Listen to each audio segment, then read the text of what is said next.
just one thing, since you know Hani Rambad well.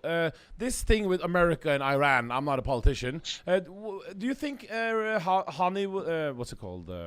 Hadi will be able to, do you think he will be able to come to America in 2020 Olympia? Is Hani already working on something, taking phone calls? Yeah, they've already been working on that, and that's something is so, it's tough. Sad.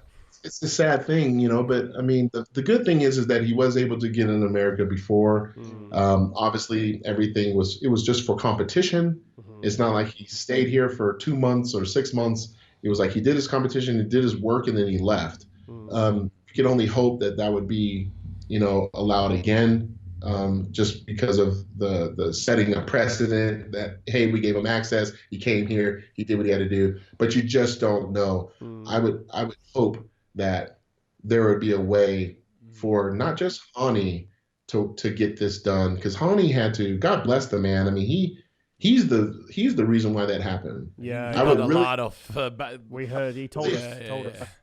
I would really hope that, like, if there's any other person in our federation or someone within it that has a friend that is like a person that lives there or something like that, use those networking tools and help Hani help his client to get there, because I would love to see that. I would love to see him, because I've been able to engage with Hadi, and what a gentleman, just a super nice guy, and he just loves bodybuilding, man. And to have him have his goals be shattered because of some government shit, it's just sad, because you saw him being embraced by his countrymen.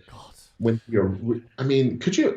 Also at Olympia here now, some people who don't speak any, like Ronnie Raquel or thing, you speak no English. Yeah, you don't get their vibe as well. But Hadi, even though he spoke no English at this Olympia, you just feel bodybuilding. Yes, with him, the press conference where it's translated. And I was stood right next to Ron Harris when that interview, they got under 130,000 views. I was stood right next to him, and he was going through a translator, and everyone was just stood around, totally engaged. Totally engaged. It was great. It was great to see. I think that's important, guys. I think it's important to, have those stories, man, and having someone like that in America. Like, look, man, like, Americans, we don't hate those people. Like, that's between governments and shit. Like, we ain't over here. You don't see me over here online talking shit to them, and they ain't doing it to me. So we're hoping that a bodybuilder's dream can be made by him coming back and competing at it. And, if that doesn't happen, I mean, it's a travesty, to be honest. I would just hope that if that did happen, that there would be some way for him to compete at a show where all of the top guys would also